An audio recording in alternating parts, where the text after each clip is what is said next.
But I am live here on the floor of the New York Stock Exchange with a very important guest, Secretary of State Hillary Clinton, on hand as we commemorate the 10th anniversary of the tragedy of the September 11th attacks. Commemorate that here on the floor of the exchange today. And then on this turn, in many ways, we have this credible terror threat. What can you tell us about what's happening right now? Well, Margaret, it is a specific, credible but unconfirmed threat. And, we are taking every precaution. Obviously, once it was determined that we needed to, information was shared with state and local officials. You saw Mayor Bloomberg and Commissioner Kelly out. And part of the reason for sharing the information is to enlist millions of eyes and ears. We want people to, go about your daily lives, but be vigilant. And remember that the Times Square bomber, so-called, was stopped because a food vendor saw something suspicious. In so many ways, the financial community and economic security is a big part of that broader security picture. And we had the president give a jobs address last night around the world, increased joblessness, high food prices. They've led to political instability. How are you trying to utilize economic diplomacy? That's a great question, and I am very focused on economic diplomacy. Now, there are some things that the State Department can do. Obviously, we promote American exports. We promote American jobs. I spend a lot of my time talking to leaders around the world about why American products are the best in the world and they should be purchased.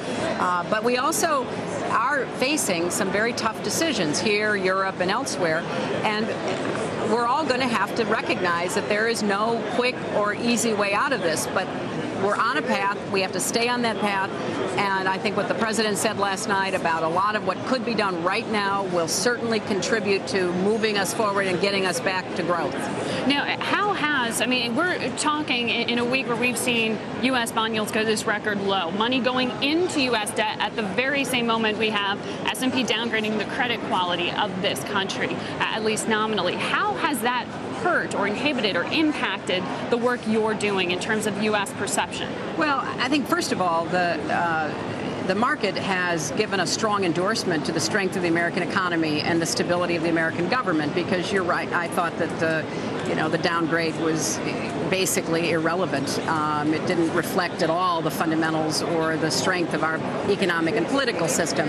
So with money flooding in, people are voting in a very clear way for American economic leadership.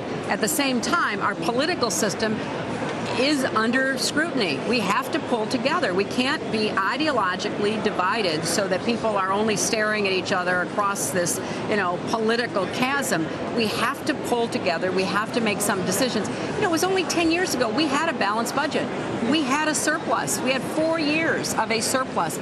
We can do this again, but everybody's going to have to give a little. That's the way political systems in a democracy are supposed to work.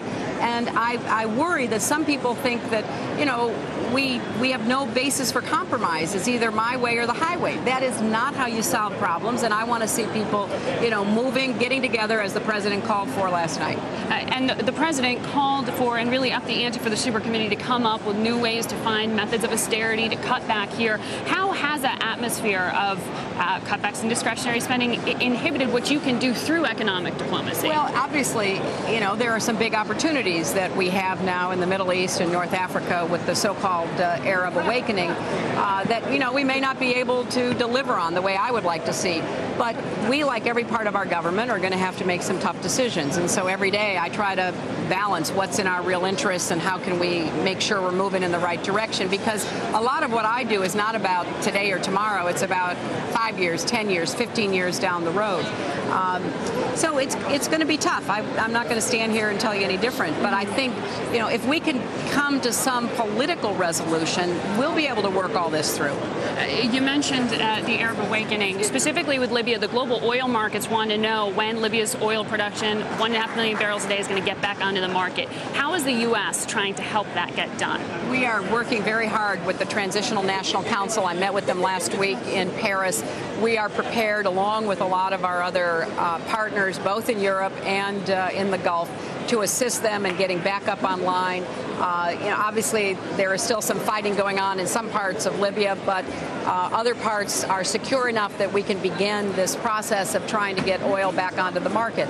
We are working to make sure we lift the sanctions that were imposed on the Gaddafi regime so that the new leadership of Libya will not be held back from trying to get the oil moving. So, we're making progress on that. Do you expect oil to be back on the market within the next few weeks? Well, I'm not an oil expert, so I don't want to be hazarding opinion. I don't know what the damage was. I don't know what other kinds of steps will have to be taken, but I can assure you and I can assure all your viewers we are 100% committed to doing everything we can to help the TNC get up and going in the oil markets again. Finally, I want to ask you about, as you just mentioned, freeing up assets for the Libyan regime, $1.5 billion given the okay by the United Nations, but a lot of those assets tied up, hard to get to.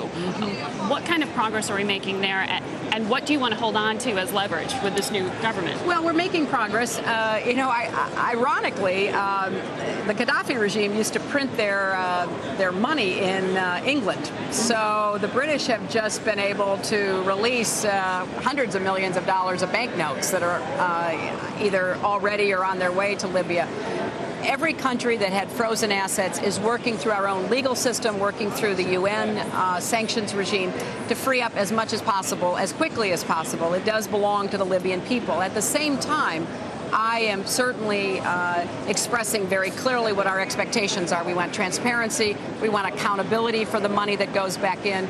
We want financial systems established that can be audited and understood, not only by us, but by the Libyan people themselves. So there's some work to be done, but I have found the Transitional National Council to be very receptive. And the finance minister, Mr. Tarhouni, had been for quite a number of years, since he was in exile, a business professor at the University of Washington. That's right. We talked to him 40 years in the U.S., I believe. 40 years. And so he is just working extremely hard. I don't know if the man has slept in months.